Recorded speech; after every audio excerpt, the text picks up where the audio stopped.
Come on. There we go. Please stand for the pledge. Bell. I pledge allegiance to the flag of the United States of America and to the republic for which it stands, one nation under God, indivisible, with liberty and justice for all. Invocation today is John Fry. Up there. Come on up. Some people online. Yeah. Okay.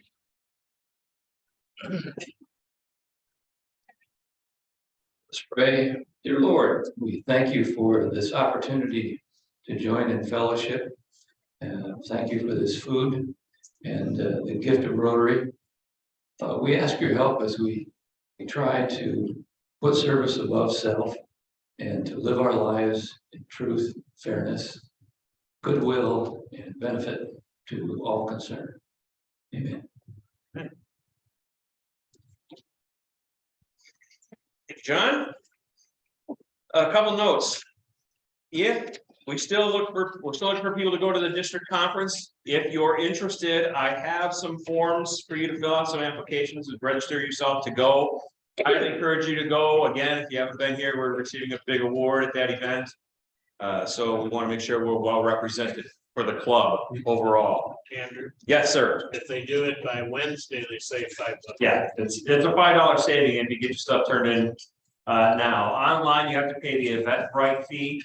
So if you get this filled out and mailed in, you don't have to pay the Eventbrite fee either. If you're gonna do by credit card over the internet, then you gotta pay the Eventbrite fee. But please do get that, get yourself registered to go to that. It promises to be a fun event. And somebody gonna wear Josh the Ox. May or may not be me, I don't know. Got a little arm twisting with the missus. Yeah, so it's at the Radisson. I remember to bring that up from last year. Radisson Hotel is gorgeous over there, so please do plan to attend. On the polio front, if you've been watching any of the emails, 0 new cases this year so far. 0. We'll see what happens with that. Little note too, Andy Green has graciously volunteered his time, and the staff here has volunteered their abilities to box up extra meals. So we pay for 40 meals every meeting, whether we have 40 people here or not. So, and starting next week, we're gonna start boxing those up and sending them to Andy. Information referral. Information referral. So people who go there who need food will be getting food, the leftover food that we've already paid for here. So that's a new program we're starting up. So thank you, Andy, for taking care of that. Appreciate it. One last note, we still are looking for someone to, or someones to chair Boo Bash, the Boo Bash committee. We have volunteers for the Boo Bash committee, and save for one additional person, it is all the same people. So we are looking for someone else to chair that committee, at least one, hopefully 2, and you will get a lot of support from a lot of people who have done this before. So please do consider that a little inward reflection. Volunteer your time. You'll have a great time doing it, except having to deal with the idiot auctioneer. He's terrible. That's all I have for announcements here. Does anybody have anything from the floor that they want to announce? No hands are up. Okay, well, filling in for Dennis, who's in the lovely state of Nebraska. That was sarcasm. I'm glad Andy Green got it. Andy Green's going to take over for fellowship. Applause for Andy Green. So generous. Wow. Okay. All right, so we have some guests today. So Chrissy, do you want to introduce your guest? I have with me my son Theo, and as I told London before I left my office, he is my favorite, not just my favorite son, because she came up with better plans than ditched me. Wow. All right, and then we have Harry Leonard. Oh, you know. Oh, he's here. Okay. Happy to introduce them. We can introduce them when you go. Yeah. All right, so then we have some March birthdays. Daniel Housingay is on March 6th. He's online. Happy birthday, Dan. Mary Swanson on March 6th or on March 17th. Andrew Kita on March 18th. Brian Kelly's March 24th, and Bill Greenwald is March 25th. So do we want to sing for those people? Can I turn the mic off if we do that? Happy birthday to you. Happy birthday to you. Day to you. Oh, our March anniversaries, we have Robert Holsinger, 26 years this month. Brig Tubbs is 25.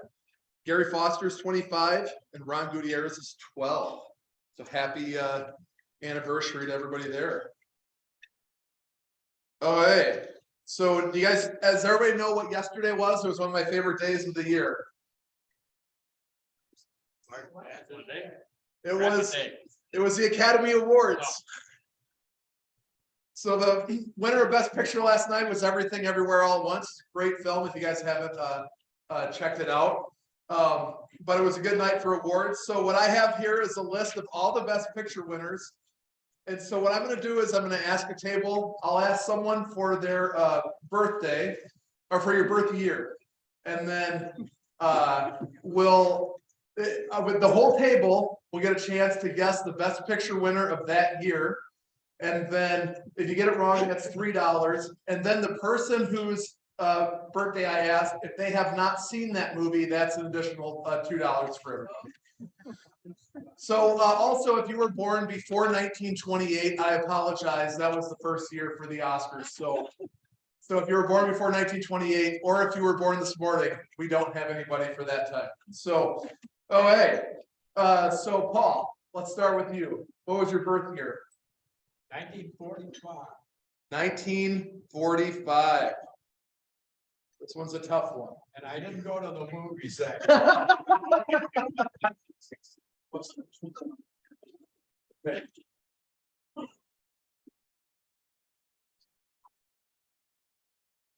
You need to guess on the Best Picture. So what was the Best Picture that year?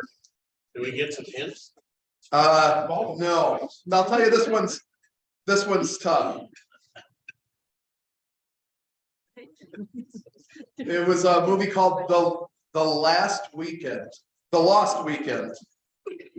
That's the weekend I was born.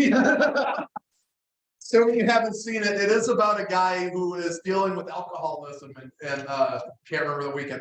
I've seen all these movies. So also I was going to tell everybody I was born in 1987.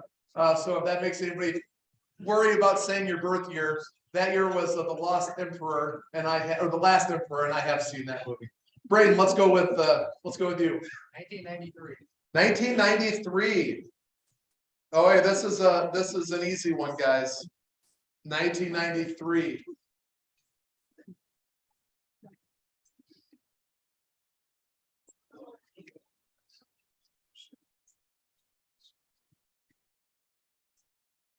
Any guesses? If I give you the director, it'll give it away. Give a difference. Huh? Give a difference. How about it was in black and white? Oh, I know what it is. Schindler's List. Schindler's List. Have you seen it? I have. All right. Oh, hey, let's go with Joe Brown. Joe Brown, what year were you born? 51?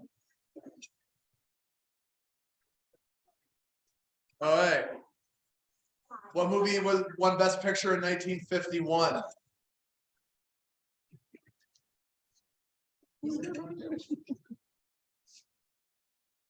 On the waterfront. Close. And The Waterfront was 1954. 51 was An American in Paris.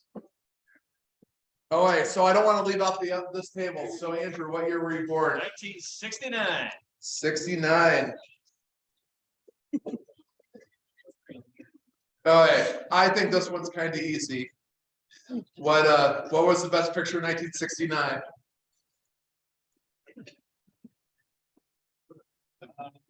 I'll get to it, and it's the only best picture winner that was ever rated X. That was rated X. Yeah, it's not considered rated X today, but at the time it was considered rated X. Brando and somebody. Last Tango? No, Tango in Paris. no, it's called The Midnight Cowboy. Oh. Starring John Voight and Dustin Hoffman. Oh, that was. Well, awesome, guys. Have you seen it? I've seen Midnight Cowboy. Oh, so we're good White there. page. Oh, well, thank you guys very much. You know, the scene when he bangs on the taxi cab, that was totally improvised. That Yeah. taxi cab didn't belong there. Oh, thank you guys. All right. Thanks. Yeah, that's an interesting thing about that film. The greatest line out of that, most memorable line is Dustin Hoffman banging on the taxi cab saying, "I'm walking here." It was totally improvised. The taxi cab driver had no clue they were filming a movie and just cut right into the scene, and Dustin Hoffman ad-libbed that line, and it became the most famous line from that movie. I know a lot of dumb things that belong on Jeopardy. Something.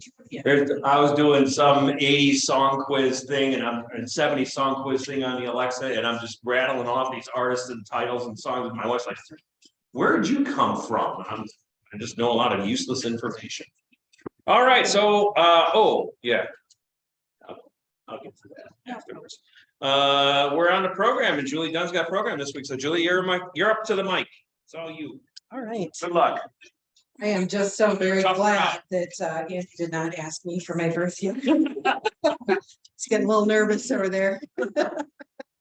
No, I am very excited today to have with us our guests that are joining us from both DeWitt residents. Angela Boelens, I'm saying that right, I hope, and Harry Leonard are here with an organization called Iowa NICE. NICE standing for Iowa Newcomer Integration and Exchange. As we all know, February 24th, 2022 was when the Russian troops invaded Ukraine.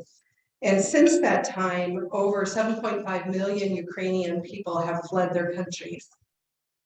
Angela and Harry are part of a board that is helping those that are well, I'll let her explain it. Probably she can probably explain it much better than I can. But please join me today, and Angela and can't talk today. It's Monday. In welcoming Angela and Harry.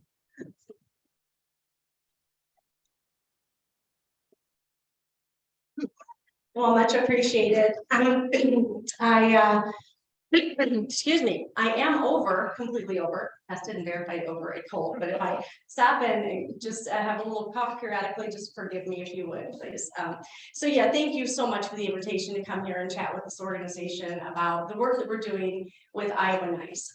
Harry Leonard is the vice president of our board of directors, and he's here joining us in particular, not just in the capacity of an executive board member, but also because he's our point of contact for all of the different community organizations that have stepped up and asked to be involved with ours. And so, you know, he's going to be a name that you'll want to remember. This Rotary or anybody here in the area at Clinton County, anywhere really, that says, hey, we've got a group that would like to get together and contribute in some way. Harry is our go-to guy. He coordinates all of this amazing generosity that has come out of the community. So I'll start by just giving you just a tiny bit of background on me. I am a full-time professor at Augustana College. It's a college down in Rock Island, Illinois. I teach business and leadership ethics and things like that full-time. Back in February of last year, I, as well as my very good friend, some of you may know Dennis Campbell. That name sounds familiar to you. His family is 6th generation farmers up in the DeWitt area. But in any case, he and I were looking for ways to help, right? We saw what was going on in the news and our hearts were breaking.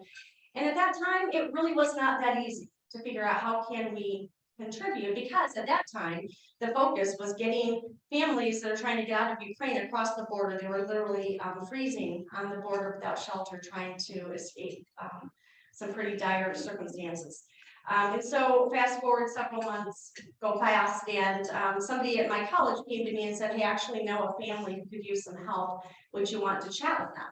And of course I was like, absolutely. And I just happened to have a home sitting in Rock Island that I own and that was not being occupied. It's kind of one of those houses, it's 2 houses in one, 2 kitchens, 2 laundry rooms, etc. I'm like, I can donate that house for somebody to use. And so anyway, went through a bunch of processes with United for Ukraine. This is a program the US government put in place to facilitate the ability of people coming out of war-torn or stressed out nations to get here much quicker than the traditional immigration process. Got some training through them, got connected with the family, the Zakarchenkos. And I'm gonna switch over to my PowerPoint if I can, if I do this correctly. Hopefully this work.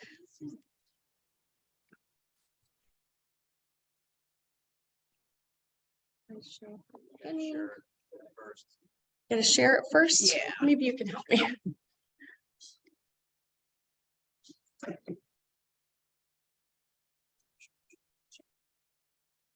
In fact, actually, why don't we go to the Facebook page first? I might start there.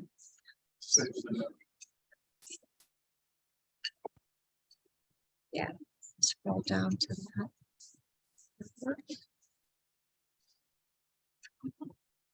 This is an ad. Let's see that.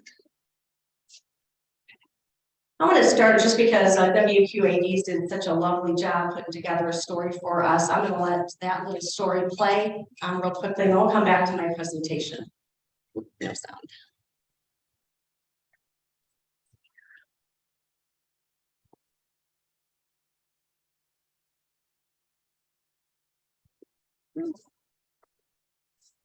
Families find homes and get on their feet. News 8's Nina Burns joins us live in studio for a special report tonight.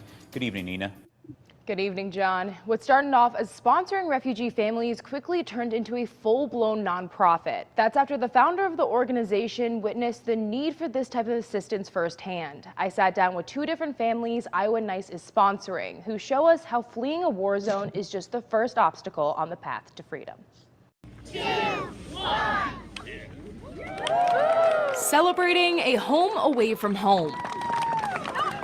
A home away from war. What was the journey like to get here? Fleeing a war zone is just the first obstacle on the path to safety. Now, refugees in America. The Gijamanova family faces new challenges like language barriers. The first day of the war, we woke up at 5 a.m. from loud, high-profile, multiple shelling. And there is that day both Sofia and Angelina were very worried, as well as we were very scared to fall asleep at night in silence. The family currently lives in a rental home, set up by the creator of a local nonprofit, Angela Boelens. Iowa Nice is an organization that was put together as a not-for-profit with 2 primary objectives. Iowa Nice aims to help those who sponsor Ukrainian refugees and help refugee families get on their feet. We're actually also raising money to help them cover their first month's rent, help them get groceries the first few weeks they get here, because as brand new people in this country, they don't have Social Security cards, work authorizations, they don't have access to any benefits. But the nonprofit needed more housing. I had 2 families that I had agreed to sponsor. And at that point, I had stopped in to talk to one of our local business leaders, Greg Gannon, and I said, hey, do you know of any housing? And he said, well, let me work on that. What we've done now is that we have formed a limited liability company. President and CEO of DeWitt Bank and Trust, Greg Gannon, securing that additional housing for the nonprofit. We closed on the purchase of our first home last week. A family is moving into that home tomorrow. We have enough funds raised to put toward a second home. Currently moving into that home is another Ukrainian family, the Zakarchenkos, the family of 4 coming from an underground bunker in Ukraine. When we coming from Ukraine, we take only 2 suitcases because 15 minutes I stay at home, and my husband said now very many rockets coming from Russia in Ukraine. We have 15 minutes, we can go. Leaving their country. My husband not want to go from Ukraine, but very many rockets all time coming and near our house. After their neighbors, a family of 8 died in a bombing. Something new for me. new house. Their 12-year-old son, Pasha, still adjusting to this new normal. Life here is chill. I mean, I leave many my friends, my coach, my family. It's difficult. But the Gidjimanova's 10-year-old daughter, Sophia, is quickly adapting to a new school. What number is that again? Do you remember? 17. Already making friends, using her iPad to communicate while she learns English. I really enjoy living in America. Ukraine has no black squirrels. Both of these families share the same worry. Work, lives, happy. Maybe Angelina daughter come here, the USA. And looking a new job. Despite the amount of education and success the families had in Ukraine, language barriers limit job opportunities. What they're able to get right now are close to minimum wage jobs. But yes, we are connecting them with employers, and they're getting the opportunity to work here. Leaning on the community for help. And they're so full of gratitude. They can't believe the time and the effort that our community has put into helping them. We need to give back. This is a place to do it. These people need our help, and they need it now. Nina Burns, WQAD, News 8. Boelens says it's the lack of government funding that is why they're not getting the money they need right now. And that is also because she formed the nonprofit so quickly. The deadline for government grants had already passed by the time she had approval. Back to you, John. All righty, thank you, Nina. And for ways you can help. Okay. You have to share again.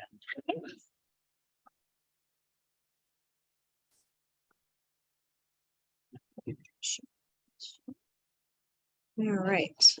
Yeah, there you go. Okay, so that news story ran sometime after Christmas, but I thought it was a really nice opportunity to kind of see some of the families, see them talking and so forth. The screen that you're looking at now gives a little bit of that same chronology of the family, the Zakarchenkos. This is the first family that I was put in connection with. I can tell you that the process through Immigration Services and the Department of Homeland Security is not easy. If you don't remember anything I say today, please understand that one of the things that we're hoping to help with in this process is getting through the paperwork. It is tough. And if you make a little typo even, you can find your form off into some sort of a IT black hole and never know where it's at or how to correct it, how to get people there. So it's a lot of stress waiting for these families to get through that process and get them here to the United States under the United for Ukraine Humanitarian Parolee Program, which brings them here to the United States for 24 years where they can resettle with the help of a sponsor like myself. In any case, one more little video clip I'll share with you here. After I finally got the authorization for Anna and her family to travel here, she sent me this little video montage that was unsolicited. She set some of the photographs that occurred from, you'll notice the first picture there is a heart. That is Valentine's Day right before the war started. She sent me some photographs of her and her family, and she set it to some music that, just for kind of general understanding, was previously outlawed by the president that was in place before Zelensky. It's a song that represents some freedom. Anyway, she set these pictures to some music, and she shared it with me. So I'm gonna share it with all of you. And I think when you watch it, you may understand how and why this became so near and dear to my heart. Anna has a 6-year-old little girl who is very high-end special needs. She's not able to work outside the home. You'll see images of little Sophia and their 12-year-old son, and I have a 12-year-old son, right? So this is relatable. The 12-year-old son, Pasha, he is 6'2" incidentally, but anyway, I'll let you take a watch of these photographs that Anna sent me, and then I'll tell you a little bit more about the organization itself.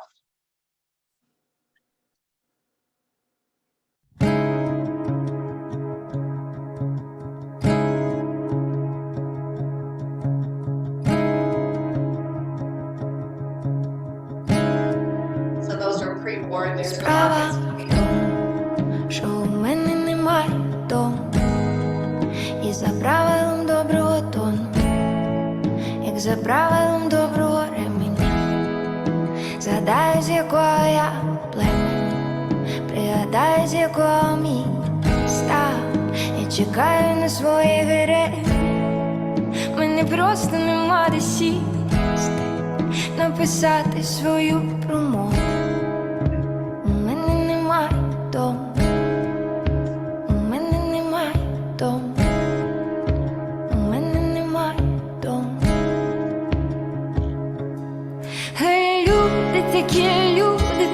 суди заде свої бетонні суди, а де вже ховатись, суганути людям першу, другу сорту, а люди такі сотнями в тандемі зі своїми відсотками з третього, сьомого герцями сповнюють все сенсами.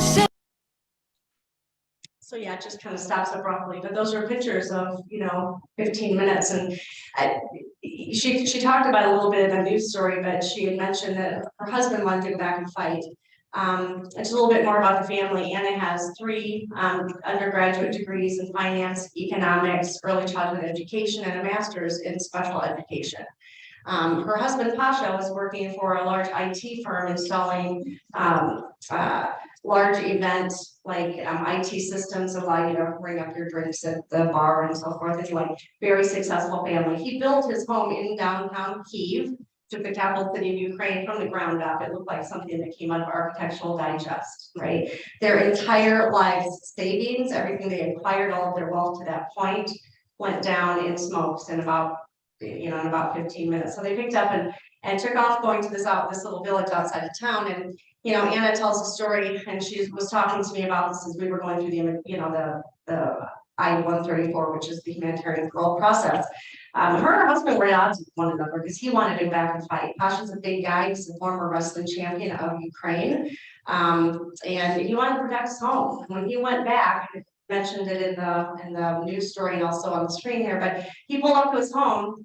And as he did, the rockets landed. He said his car picked up 1 foot off the ground and it slammed down. And it was at that moment he finally agreed that he would do what his wife was asking, and he'd go back, pick up the family, and get out of the country.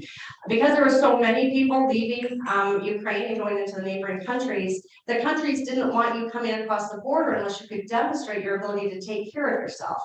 I think some of the information that's out there is talking about, somewhere between 7 and 10 million people displaced, but it's actually up to 20,000 at this point. The number has just been growing exponentially.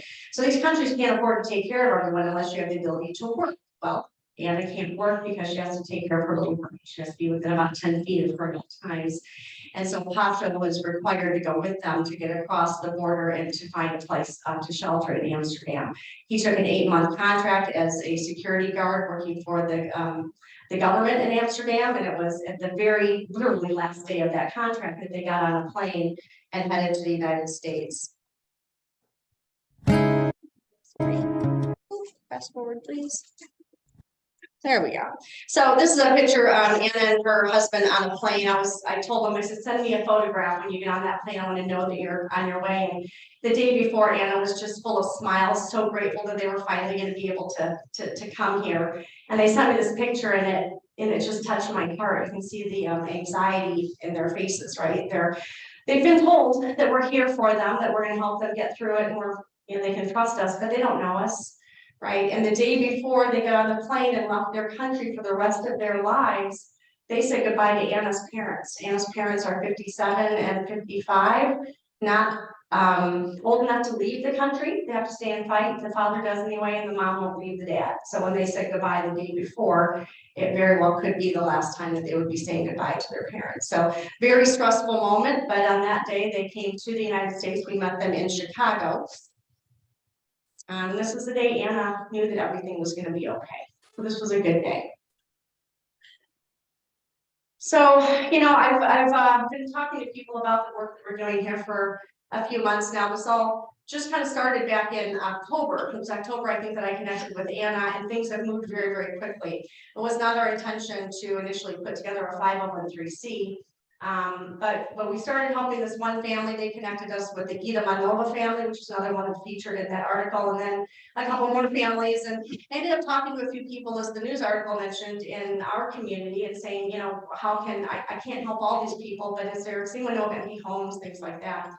And this community just kind of came together in a way that, to this day, just it kind of chokes me up, because guys, this does not happen just anywhere.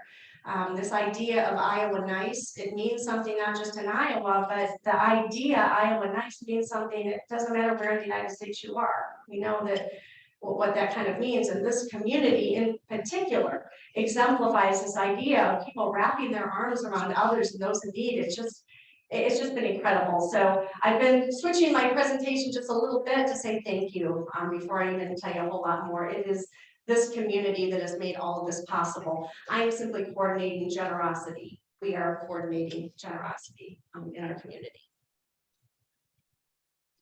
So I tell people that, this community made a hope, a promise to these people, our mission, and our mission has become a reality.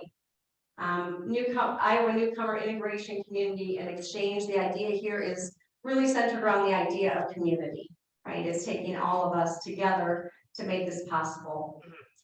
Since October of 2022, we've helped 8 Ukrainian families, including 10 children.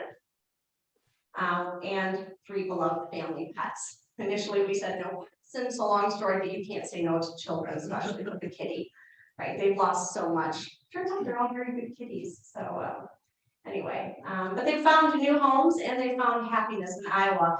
Just a note, when I first started talking to Anna, I mentioned I had a house in Rock Island, and this is a place where I kind of call it their soft landing. When they got off that plane, this is a place for 2 or 3 days where we have it set up with everything they should need, including the refrigerator full of food. And so mom can prepare a meal for her family and they can feel safe for a few days before we start talking about work authorizations and whatnot. But prior to them arriving, I talked to them about living possibly in Rock Island and Davenport and DeWitt and, all these different communities. I sent videos and told them about the area. And all the families we have sponsored have said the same thing.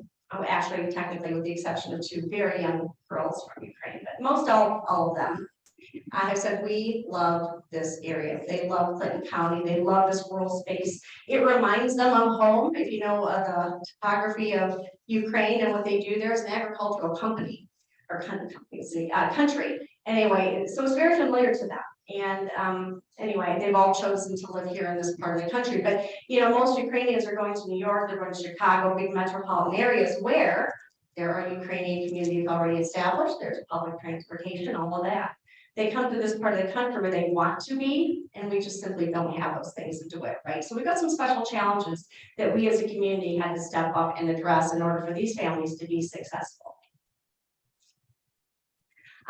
In addition to, and I'll come back to Nice Properties, that's a separate organization that was formed for us in our work. But in addition to that, like I said, we don't have public transportation. So you come here with nothing but 2 suitcases and maybe $100 in your pocket, right? You need to get a job, but you can't get a job without a car. You can't have a car or finance a car until you have a job and some credit, right? So it's a circle.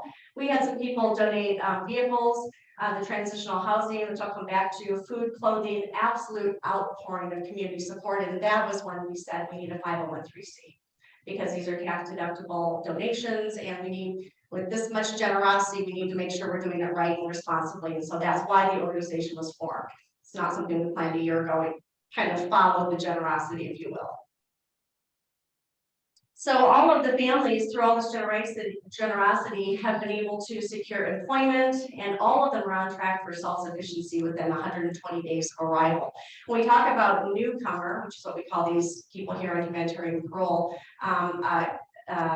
integration, the second part of Iowa Nice, newcomer integration. Our job is to integrate them. It's not to support them. It's to help them become self-sufficient. Every one of these families, guys, come from very successful lives back in Ukraine. They are not comfortable taking handouts. They will record a cup of coffee that you might buy for them. Not very hard for them. So our job is to help them learn the United States, help them follow the legal processes so that they can be independent, taking care of themselves again. We've got the kids back in school. It's one of the sweetest things ever. But that little Sophia, special needs little gal, she's got autism and some other issues going on. She actually had to be out of school for 8 months in Ukraine, or excuse me, in Amsterdam, right? So everything kind of shut down, and our schools out here are amazing. It just literally brings me to tears thinking about how our schools have taken these children, and we work directly with the school. On our board of directors, in addition to Harry, myself, we have our assistant superintendent who's on our board of directors. So we make sure that our school is prepared for the students, the young people coming here. We don't want to overwhelm them, but we want to make sure everything is set up properly and in everyone's best interest. Incidentally, we also, speaking of work that we're doing in our board members, for those of you who know her, Ann Eisman, she is the executive director of the Clinton Community College Foundation. She is also a member of our board of directors, and she handles English as a second language acquisition, or English language acquisition, and also adult education. Because even though these folks, we have 3 pharmacists that are going to be coming to this area, they don't have certifications to practice pharmacy in this area. So Anne and her group are helping us with special adult education needs, so these folks can get employed beyond, you know, like cleaning houses and things like that. But the families are doing great. That's a picture of Posh, 6'2". His little rugby team won the gold medal in Europe before they came here. And, you know, I asked our little basketball team, can you join the basketball team sight unseen? And, right. And that's before they knew he was 6'2" and 12 years old. But they not only said yes, but they, like the first day he was there, they brought him a jersey and a gold medal from their first tournament. So it's pretty special how this community has responded. And we are getting quite a bit of attention. It's a reference to the news story there. But we were also in 23 countries not too long ago. They've been doing research on the work that we're doing here in the Midwest to support Ukrainian families. And our model is a little different. I'll tell you how in just a few minutes, but we're getting some attention on the Senate floor in Iowa, in Des Moines here about a week and a half ago. Our organization was brought up there, and we've had meetings with the governor's office as well to understand what ways they can perhaps support the work that we're doing here. Just another quick shout out to some of our government agencies. I mentioned that the immigration process is really tough, right? You fill out this paperwork, you're not sure what you're filling out, and if it's not right, you don't know where to go, and there are no people available to talk to. There's not a number you can call, right? You just sit and you wait. Well, I called Governor Reynolds' office, and I called Joni Ernst's office, and both offices, just so you know, your elected officials are doing a good job. They got back to me immediately, gave me a personal line of contact to those agencies that are each kind of given, you know, some special allowances. They've done a great job in helping us to do our work. So I want to give them a shout out. We're doing Nahiri, I think set this one up, but we went to St. Joe's. This community is so supporting everything we're doing. As I said, we kind of started this at the end of the year. There's no money, there's no grants, there's no government support at all for what we're doing. These children raised $2,500 in pennies to help us with the work that we're doing. The Social Action Committee and the Knights of Columbus at St. Joe's, just incredible, pulling together funding and things like that that are necessary, because as you saw me say in that little news article, when they get here, they don't have SNAP dollars, they don't have anything, they're eligible for nothing. So all of this community generosity is helping us get these guys through that first 30 to 60 days. But it's been pretty cool. Community groups, there's some photographs of our moving day. We went into the house that Nice Properties had purchased for us. And really, at the end of the day, guys, this is what Iowa Nice looks like. You are Iowa Nice. Those people in this room, the people in DeWitt that have been working with us. And then, you know, we're at a point now where I'm just trying to remind people our work is not complete. We have 5 families that are now queued up waiting for us to give them the green light to get them here. As you are all, I'm sure, aware watching the news, the war is not over. It's continuing. We're getting many families that are asking to come here. This is one of the next families that are coming. As a 12-year-old little girl, they have been living underground for some time in Kyiv. The area where they live has gotten really bad. Again, they've got gas tanks out on their you know, off on the side of the building. Cars are parked on the edge of town.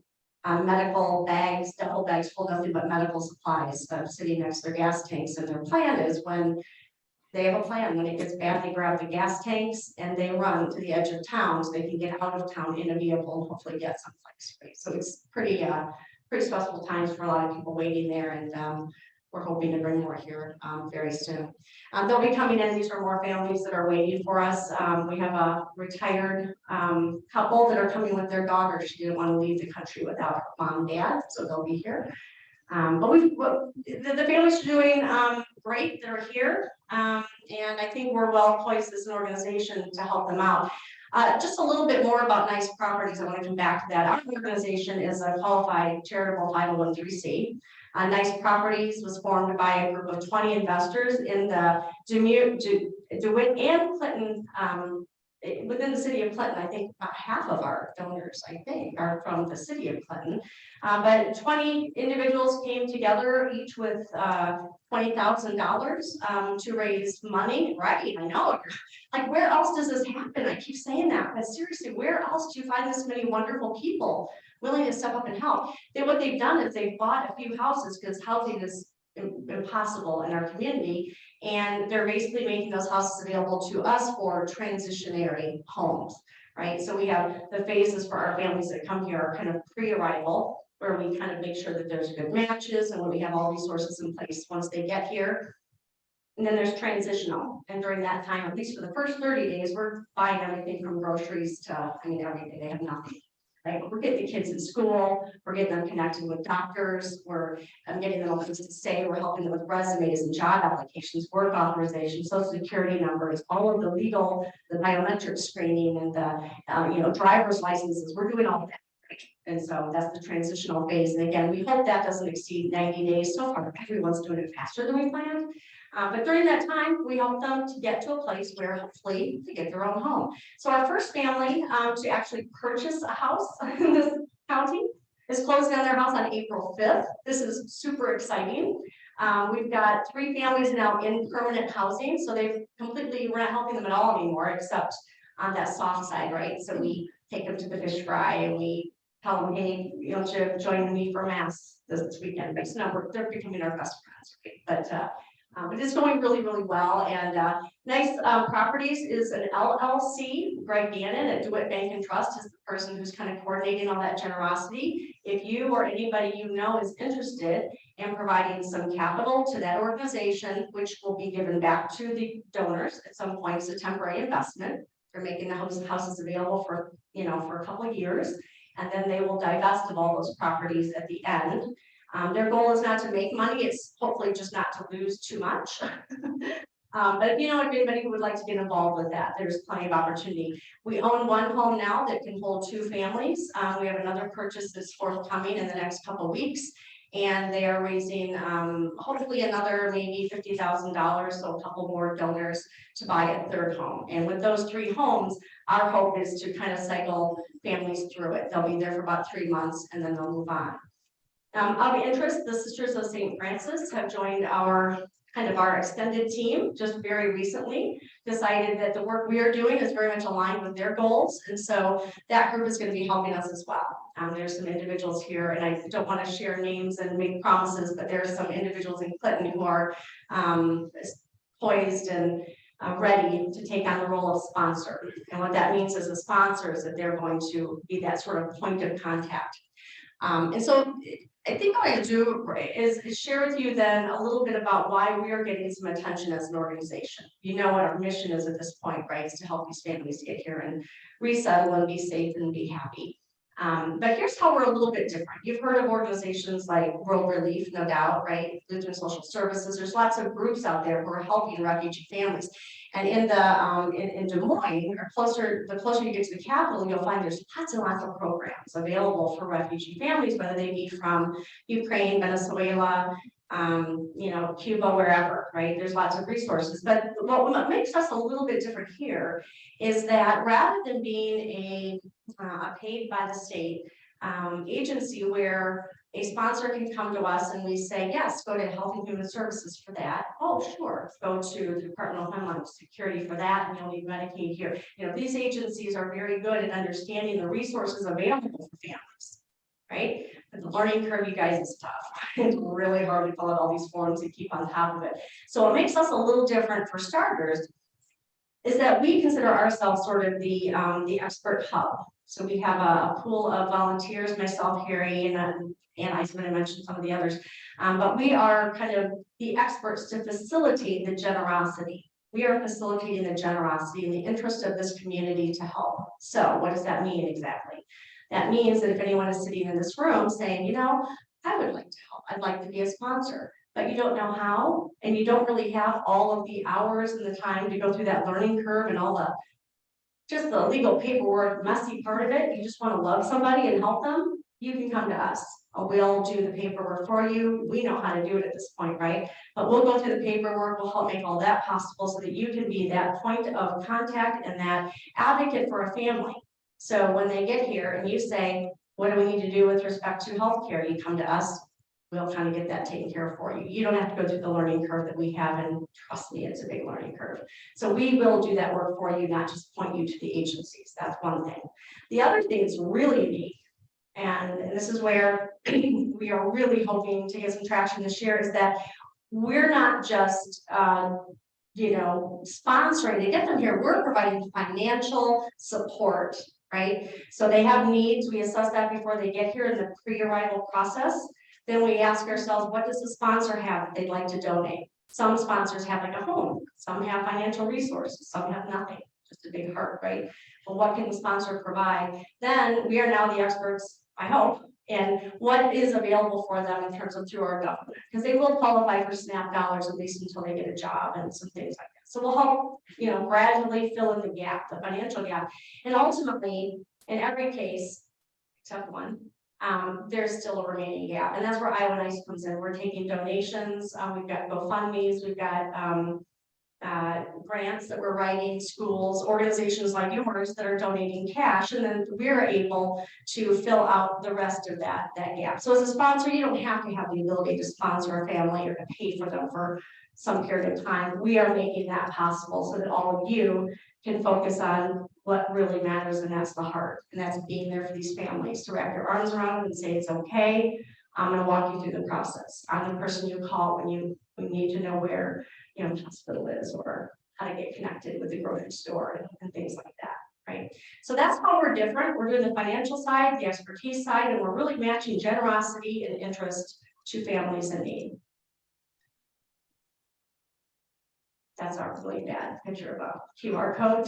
If anybody wants to take a scan of that, if you have an interest in donating, we would certainly welcome that. So I'm going to pause right there. I think I've taken a lot of time just kind of talking. I could go on forever, and I just lied already. I do need to tell you one more story, because this is and I'll end with this story.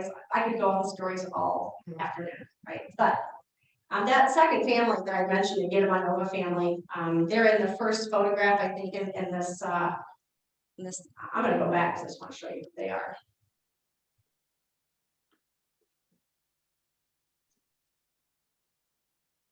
That family right there, that's the Gittamanova family. And I want to tell you about this picture.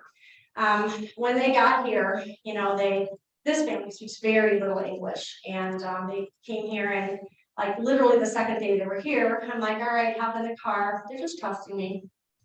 In the car, we're going to my place. We're going to sit down and do paperwork. Fill out the paperwork for Social Security card, long forms for work authorizations, long terms for Homeland Security. We get through all this stuff. It's been a long, long day. We're exhausted. And they're just going along, nodding their heads and hoping that I have their best interest at heart. And so at the end of the day, and I was like, all right, it's time to head back to that Rock Island house, which is where they were staying at that moment. And so we walked outside. And they are exhausted. And by the way, so am I. Walk outside, and this is the most beautiful rainbow, full rainbow I have ever seen. And the tears started welling up in their eyes, and it was like just this hope.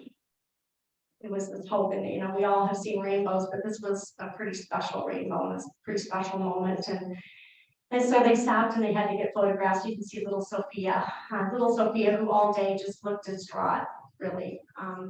And the parents would worry. That is, by the way, Valentina on the far right. She is the mother of Olana in the middle. Valentina is a recent widow, and she had a stroke, and they were underground in 50-degree weather for about 30, 40 days, something like that. So they've been through a lot. Trauma-informed care is a big part of the training that I've been through as a part of this.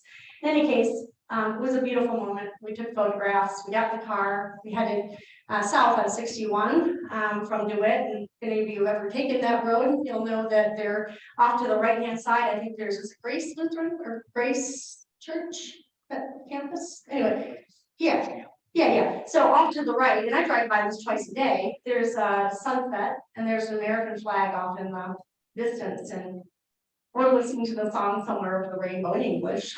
We just had this rainbow moment. It's been a moment of joy, really.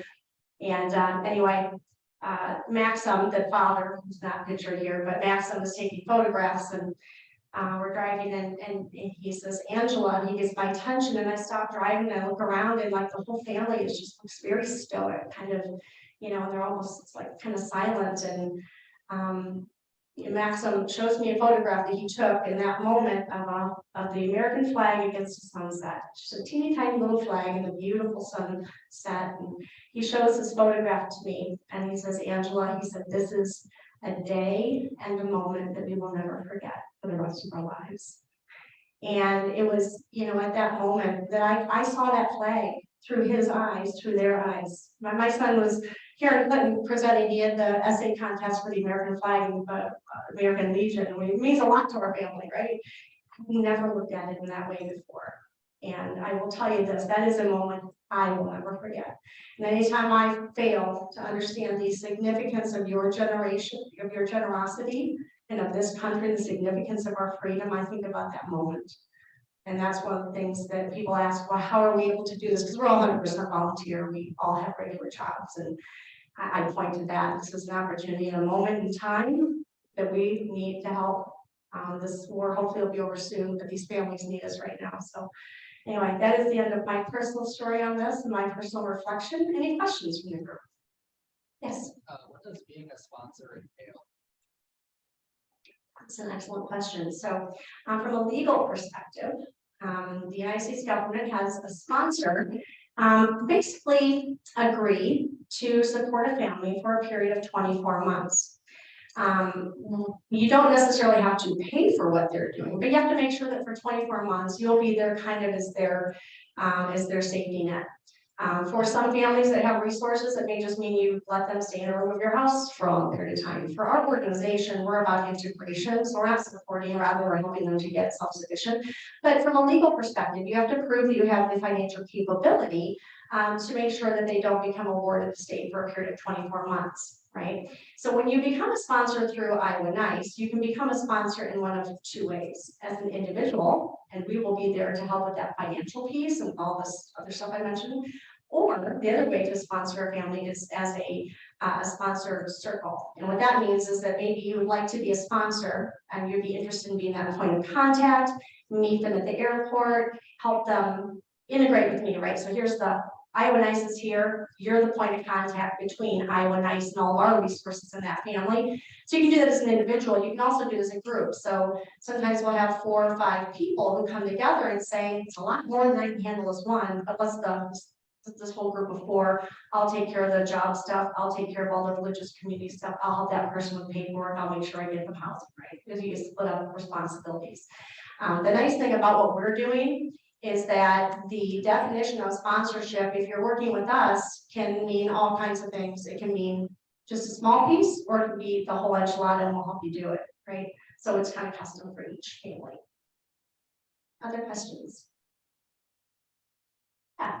After the Vietnam War, many congregations sponsored refugees. Our congregations approach up to do this kind of. I'll be up in a minute. Yes, the answer is yes. So like as an example, the Sisters of St. Francis have stepped up and said, how can we get together as an organization and help? We're doing a talk tomorrow actually up in Bellevue. Now our geographic region doesn't extend to Bellevue, but we're also there to help other groups to know what to do in their areas. But they do have a congregation there that wants to help. And I have, I think, 2 additional groups who have expressed interest from different congregations. Yeah. So yeah, that's a pretty likely, and actually it's a really great way to sponsors to have an entire group that wants to help. One of the things we have to be a little bit careful with is understanding our role as sponsors is to help them become successful, but to also make sure that they have absolute independence in decision making, right? They are used to being independent, self-sufficient, and we want to be careful that if we invite them as maybe a faith community, we invite them as a sponsor, that's perfect, but we also have to make sure that we welcome them, but also allow them the freedom to make their own decisions. But yeah, that's a great question. Yes. How do you select which families that you are bringing to the Yeah, that's an excellent question. So as a board, we know that there are more families that want to come here that we can sponsor. So so we are putting together, and it's not been actually voted on and approved yet, but we're close. A decision, like a weighted decision criteria, right? One of the things we want to make sure of is that the families that come here have got the skill sets and, you know, that will allow them to be successful here, right? So if they're coming here and they've got a background in theater and movies and whatever, this maybe isn't the area for them, right?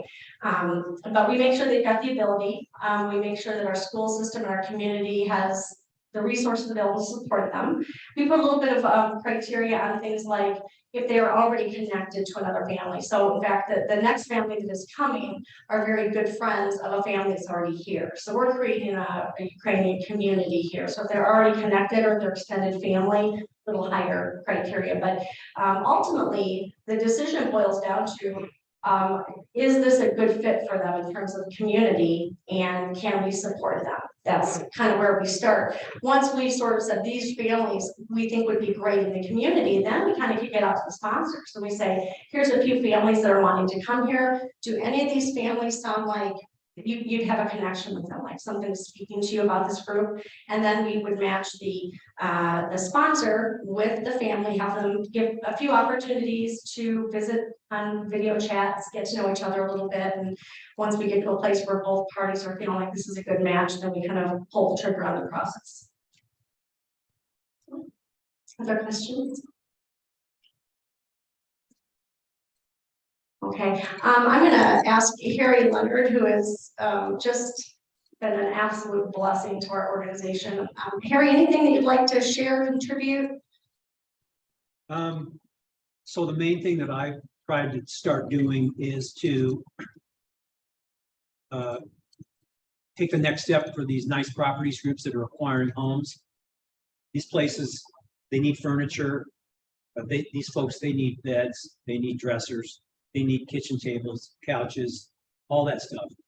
And so I have a long list of people that contacted me and wanted to donate things, and going and taking a look at that, finding a place to safely store that sort of stuff. And I was able to get a couple of rooms at the old West Wing facility at the DeWitt Hospital. Just started moving things in there, and I'm already at a point where I need to ask them if they can spare another empty room and move some stuff out, because I've got 2 rooms that are full of stuff. But my goal is to be ready to we get one of these new properties that's empty, just have a day where I've got a whole bunch of volunteers. We just move all of this stuff into this house, get these rooms all set up for these people when they come over from the safe stop at Angela's in Rock Island. And pretty much everything that they need is ready to go. So you can imagine it's all their household goods. It's toasters, coffee makers, you know, all of the basic pots and pans, dishes, silverware, all of that kind of stuff. So I've got a committee that we're trying to gather that sort of stuff and be prepared. Harry, sometimes I'll steal your thunder. This is Harry's line, really, but you know, he talks about, people say, what do you need? Because we want these homes to be furnished, right? And they literally have nothing. Can't take their child's temperature to see if they're sick. They have nothing. And he says, you know, walk out of your house if you're wondering what this family needs. Look around and ask yourself, what could you not live without? Because all of that is what they need. They each get about 2 suitcases to come over, and you know, it's funny because you think like, you know, a husband gets 2 suitcases, mom gets 2 suitcases, kids, but that's not how it works. Kids would get more suitcases than dad.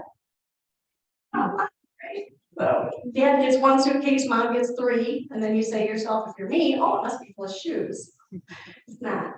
They're taking that suitcase and they're filling it up with the irreplaceables. So it's their children's Christmas tree ornaments, it's photographs, it's legal documents, things like that. So they are arriving with absolutely nothing. And so Harry has been that person who is taking those generous donations. And then we are happy to use our funding to fill in a lot of the gaps. There's some things that just don't get donated. So we're using our money to fill in all those gaps. But you know, we've got 3 houses to get furnished for that temporary space. And then once they get that house of their own, and this is where our service to those beneficiary families ends, is once they get into that permanent space, we'll help them get set up initially, right? So maybe it's a computer, the phone, the refrigerator, the beds, the basic furniture like one sofa, nothing matches, it's all old crappy stuff, it's not what they're accustomed to in their hometown, but it works. We get them set up initially so that they've got a shot at being successful in their new jobs and the ability to acquire some wealth and try to get back to where they were before. We've also put together some new programs recently. One's called Youth Life. So the children were kind of getting left behind a little bit. So like little Sophia, the one that said that there are no black squirrels, that little dark-haired girl, she's a gymnast in her home country. Well, mom and dad are not focused on getting her in gymnastics classes. They're focused on surviving next month with groceries, right? So we put together a new little program where we have some money set aside so that we can get little Sophia some stuff like gymnastics lessons.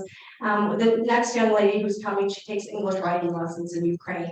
We're gonna try to connect her and get Pasha going with some rugby. And so programs that we're raising money for include transitional houses, which primarily is coming through Iowa Nice, transitional vehicles, car that can be borrowed for a couple months while they get a job, so they make some money so they can buy a car. Technology, so they can have phones, they can apply for jobs, things like that, right? And then of course, you know, food security and school supplies, lots of programs. If anybody has an interest in either donating their time, which right now is extremely helpful. If anybody has an interest in just helping to, I don't know, write thank you cards or help to communicate with the school or help to connect the kids with gymnastics classes. If you just want to donate a little bit of time in a special area of interest, we would love to talk to you. If you would like to be a sponsor or to put together a sponsor circle, we would love to talk to you. If you'd like to put some just dollars, invest in nice properties with Greg Gannon over at Clinton Bank and Trust, we'd love to chat with you. If you know of some grants or other areas where we can get some funding to support these causes, we would love to talk to you. Thank you. Thank you guys very much.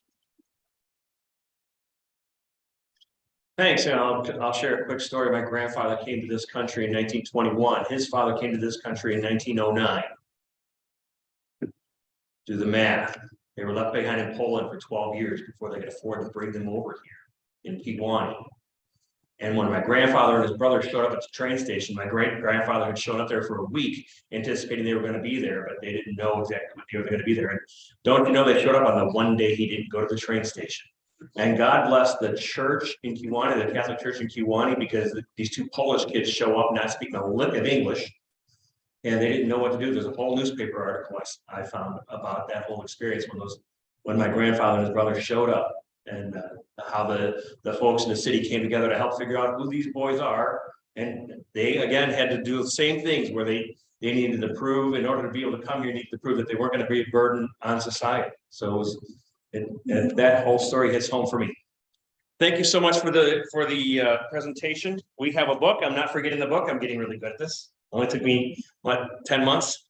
Every week, on behalf of our guest speaker, the club donates a book to the Children's Library at Clinton Public Library. And this week, it is My Big Dumb Invisible Dragon. I'm not the dragon. But if you would sign this, we'll get it over to the library, and thank you so much for the presentation. Thank you, Julie, for setting that up, Andy for filling in for fellowship, and John for invocation. And our guests online were Dan, Sue, and Ron. They were all here. Just a reminder that the district conference, sign up.